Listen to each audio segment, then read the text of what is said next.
Hello students, how are you? I hope you are fit and fine at your home and doing your homework regularly. Students, today we start chapter 10, our past history, remaining part. Chapter 10 name is 18th century political formation. हमने first और second third video में हमने mostly part chapter 10 के complete कर चुके हैं. Today we start remaining part chapter 10 our past. तो third part में हमने राजपूतों के बारे में, मराठों के बारे में, सिखों के बारे में रीड किया था कि कैसे उन्होंने मुगल एम्परर की पावर को धीरे धीरे ख़त्म किया और अपनी पावर को कैसे कैसे आगे बढ़ाया था.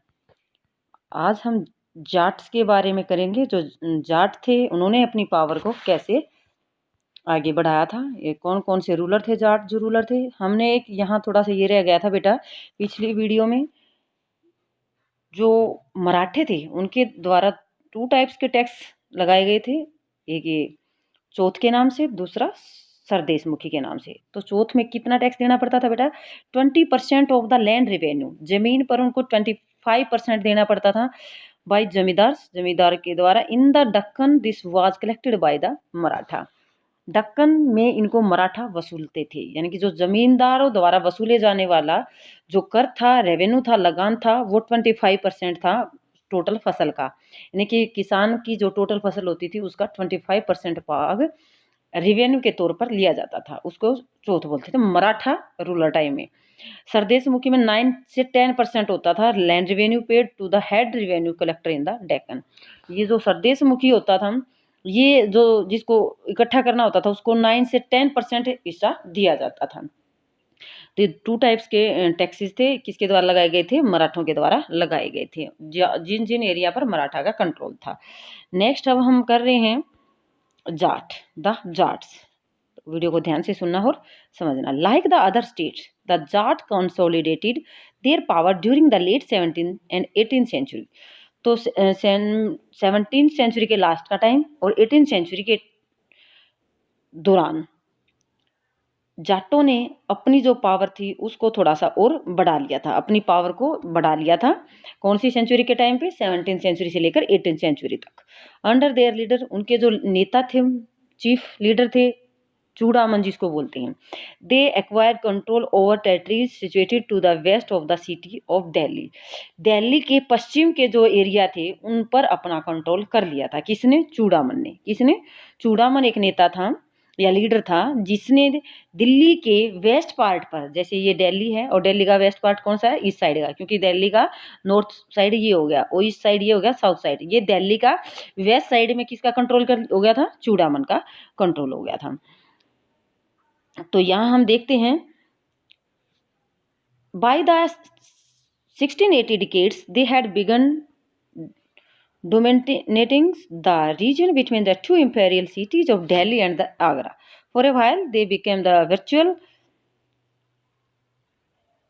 custodians of the city of Agra. 1618 के डिकेड से लेकर उनका कंट्रोल दिल्ली और आगरा के दो बड़े शहरों के पर उनका कंट्रोल हो चुका था. यानी उनका प्रभाव, जो चूड़ामन थे उनका प्रभाव पहले दिल्ली में था, बाद में साथ साथ आगरा पे भी उसने अपना कंट्रोल कर लिया था. तो ये जाटों का जो नेतृत्व था ये धीरे धीरे बढ़ता जा रहा था. अब आगे है the Jat were prosperous agriculturalist. तो उस समय जो जाट थे वो अच्छे अमीर किसान थे. And towns like Panipat and Ballabhgarh become important trading centre in the area dominated by them. तो उस समय के जो हमारे इम्पोर्टेंट शहर थे पानीपत था और बल्लभगढ़ थे. तो ये महत्वपूर्ण व्यापारिक सेंटर बन चुके थे उस एरिया की. तो जो एरिया था दिल्ली से लेकर आगरा तक का और दिल्ली के आसपास का, ये आगरा यूपी में था. तो ये इसके बीच के जो एरिया था ये जाटों के कंट्रोल में आ चुका था. और जाटों का जो मेन शहर थे ये कौन कौन से बनाए गए थे? पानीपत और बल्लभगढ़. तो ये ध्यान देना है. ओके, ये ट्रेडिंग सेंटर बना दिए गए थे, व्यापार करने के मुख्य केंद्र. Under Surajmal the kingdom of the Bharatpur as a strong state. जब सूरजमल के कंट्रोल में पहले कौन थे? चूड़ामन. दूसरे अभी राजा की बात हो रही है सूरजमल की. Kingdom of the Bharatpur emerge as a strong state. तो सूरजमल के नेतृत्व में भरतपुर एक शक्तिशाली राज्य के रूप में उभरा. दूसरा एरिया कौन सा था? भरतपुर था. वहां जब चूड़ामन थे तो उसका दिल्ली और आगरा पर कंट्रोल था. अब ये भरतपुर एरिया पर कंट्रोल था सूरजमल का। वह नादिर शाह शेख दिल्ली इन 1739, जब नादिर शाह ने दिल्ली को लूटा था, हमला बोलकर लूट कर वो बहुत सारी प्रॉपर्टी लेकर गया था, यहाँ हमने रीड किया है। उस समय many of city notables took refuge there. His son Jawahir Shah had 30,000 troops of his own and hired. तो जिस समय नादिर शाह ने दिल्ली पर अटैक किया था और वहां से बहुत सारी प्रॉपर्टी लूट कर लेकर गया था, उस समय नादिर शाह के पास तो कई जो व्यक्ति थे, प्रतिष्ठित व्यक्ति थे, उसमें भरतपुर में शरण ली थी। तो जब नादिर शाह ने अटैक किया तो भरतपुर में सूरजमल के पास कई लोगों ने जाकर शरण ली थी बचने के लिए। नादिर शाह के 1739 में उस समय उसका जो बेटा है, नादिर शाह का बेटा जवाहिर शाह, उसके पास सिर्फ 30,000 सैनिक थे और बाकी के 20,000 सैनिक उसने मराठाओं से, आगे 30,000 उसने अपने खुद के थे और हायर किए थे, किराए पर लिए थे उसने। 20,000 मराठा से, 15,000 सिख ट्रूप से फाइट द मुगलों से लड़ने के लिए। तो नादिर शाह के बेटे जवाहर शाह ने 30,000 सैनिक तो अपने थे, 20,000 सैनिक सोल्जर मराठाओं से उधार लिए, 15,000 सिखों की सेना से। तो इस प्रकार इतनी बड़ी सेना को लेकर वो मुगलों के खिलाफ लड़ा था। While the Bharatpur fort was built in a fairly traditional style. तो भरतपुर का जो किला है वो काफी जो ट्रेडिशनल स्टाइल था उसमें बनाया गया है। At Deeg the Jat built an elaborate garden palace combining style seen at Amber and Agra. तो जो दींग में जाटों ने अंबर और आगरा की शैलियों का समन्वय करते हुए एक बड़ा बाग महल बनवाया था। दीग में एक जगह का नाम है, जाटों के द्वारा एक बड़ा गार्डन बनाया गया था जिसमें कंबाइंड स्टाइल किया गया था अंबेर और आगरा का। It buildings were model and architectural form first associated with royalty under Shah Jahan, और जिसके बारे में हम चैप्टर 5 में और चैप्टर 9 में रीड कर चुके हैं कि जो मुगल थे उनके द्वारा जो फोर्टिफिकेशन किया गया था, किले बनवाए गए थे, तो उस समय किस प्रकार की शैली का प्रयोग किया जाता था। तो उस शैली का कॉम्बिनेशन बनाते हुए दीन के अंदर जो एक महल बनवाए गए थे उसका स्टाइल उसी टाइप का किया गया था जो शाहजहां के द्वारा यूज किया गया था। ओके, शाहजहां के बारे में हमने चैप्टर 5 में और चैप्टर 9 में अच्छी तरह से रीड किया गया है। अब हम यहाँ देखते हैं फ्रेंच रेवोल्यूशन। फ्रांस के अंदर एक क्रांति हुई थी 1789 में और वो कब तक चली थी? 1794 तक। तो ये 7 लेसन के वर्ल्ड हिस्ट्री के बारे में बताया गया है, हर लेसन के लास्ट में दिया जाता है। फ्रेंच रेवोल्यूशन स्टार्ट हुई थी 1789 में in the various state system of the 18th century India.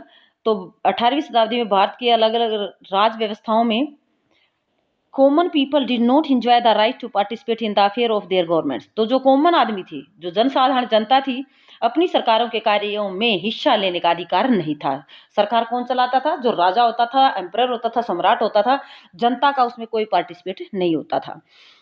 In the western world, जो वेस्टर्न संसार है, पश्चिमी देश हैं, this was the situation until the late 18th century. लेकिन जो वेस्टर्न वर्ल्ड है वहाँ 18वीं शताब्दी के आखिरी दशकों तक यही स्थिति बनी हुई थी। द अमेरिकन 1776 से लेकर 1781, French revolution challenge the social and political privileges enjoyed by the artist craft. तो इस आर्टिस्ट क्राफ्ट थे जो, यानी कि अमेरिका के अंदर ये रेवोल्यूशन हुआ था 1776 से 1781 तक, और वो इसी तरह से फ्रांस के अंदर जो रेवोल्यूशन हुए थे, इनका मेन कारण क्या था कि दोनों के जो चैलेंज किया गया था, चुनौती दी गई थी, किसको? जो शासक थे, जो रूलर थे, उनके खिलाफ चुनौती खड़ी की गई थी कि जनता को भी पार्टिसिपेट करने का अधिकार होना चाहिए। ड्यूरिंग द फ्रेंच रेवोल्यूशन 1789 में हुई थी। उस समय द मिडिल क्लास, जो मध्य वर्ग था, पिशेंट किसान थे, आर्टिसियन थे, जो कलाकार थे, fort against the special right enjoy by the clergy and nobility. तो वो इसके खिलाफ लड़ाई लड़ रहे थे कि जो राजा के दरबार में पादरीगण हैं, या दूसरे अधिकारी हैं उनको सभी अधिकार मिले हुए हैं, लेकिन किसानों को या मध्य वर्ग के लोगों को या आर्टिसियन को इनको कोई अधिकार नहीं मिले हुए हैं। तो अपने अधिकार के लेने के लिए उन्होंने क्रांति की थी। They believe that no group in society should have privileges based on birth. तो उनका मानना था कि समाज में किसी भी व्यक्ति को जन्म सिद्ध अधिकार नहीं मिलने चाहिए, यानी कि जन्म के आधार पर उनको राइट नहीं दिए गए थे। वो क्या कैसे होता था कि जो राजा के दरबार में काम करते थे उनके रिश्तेदारों को या उन अधिकारियों को सारे अधिकार मिलते थे, फिर उनकी आने वाली पीढ़ियों को भी मिलते थे, ये सब ओहदे अधिकार सारे मिलते थे।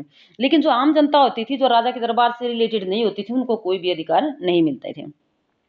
दे believe that okay rather people social position must depend on merit. तो दूसरे जो लोग थे उनकी सामाजिक स्थिति उनकी योग्यता पर या मेरिट पर उनकी जो डिपेंड करती थी, किस प्रकार की पोजीशन होती थी उनकी, वो उनकी योग्यता पर आधारित होती थी। Philosopher of the French revolution, जो फ्रांसीसी क्रांति के दार्शनिक थे, उनके द्वारा सजेस्ट किया गया था there be equal law and opportunity for all. तो ये इसने कहा कि हमारे शासन में सभी को इक्वल कानून मिलने चाहिए, अवसर मिलने चाहिए, यानी कि सभी को बराबर के अधिकार होने चाहिए, सबके लिए बराबर कानून होने चाहिए, सबको अवसर की समानता होनी चाहिए, यानी कि सबको अपने रोजगार पाने के लिए, अपना काम करने के लिए अवसर मिलने चाहिए। They also held that the authority of the government should come from the people who must possess the right to participate in its affair. तो इस प्रकार उनका कहना था, किसका, फिलोसफर का कहना था कि सरकार की सत्ता लोगों से बननी चाहिए, यानी कि जो सरकार है वो किससे बननी चाहिए, जो अथॉरिटी है गवर्नमेंट की वो जनता से, और जनता को सरकार के कार्यों में अपनी पार्टिसिपेट्स यानी कि अपने अधिकार मिलने चाहिए। Moments such as the France and American revolution gradually transform subject into citizen. तो इन दोनों क्रांतियों का एक ही अर्थ था कि जो फ्रांस के अंदर और अमेरिका के अंदर क्रांतियां हुई थी उनका एक ही मेन पर्पस था कि धीरे धीरे जो जनता है वो जनता को या नागरिकों को अधिकार मिलने चाहिए। इस प्रकार जो आइडियाज ऑफ सिटीजन, नागरिकता के अधिकार हैं, नेशन स्टेट या डेमोक्रेटिक राइट, लोकतांत्रिक जो अधिकार हैं राष्ट्र राज्य में, root in India from the late 19th century. लेकिन ये हमारे देश के अंदर जो 19th सेंचुरी के लास्ट के सालों में इन बातों को अपनाया गया था। ये थे फ्रेंच रिवॉल्यूशन और अमेरिकन रिवॉल्यूशन के बारे में। लेसन हमारा कंप्लीट हुआ। वीडियो को ध्यान से सुनना है, समझना है, ओके। और हमारा सिलेबस भी इसके साथ कंप्लीट हुआ है, ओके। Thank you.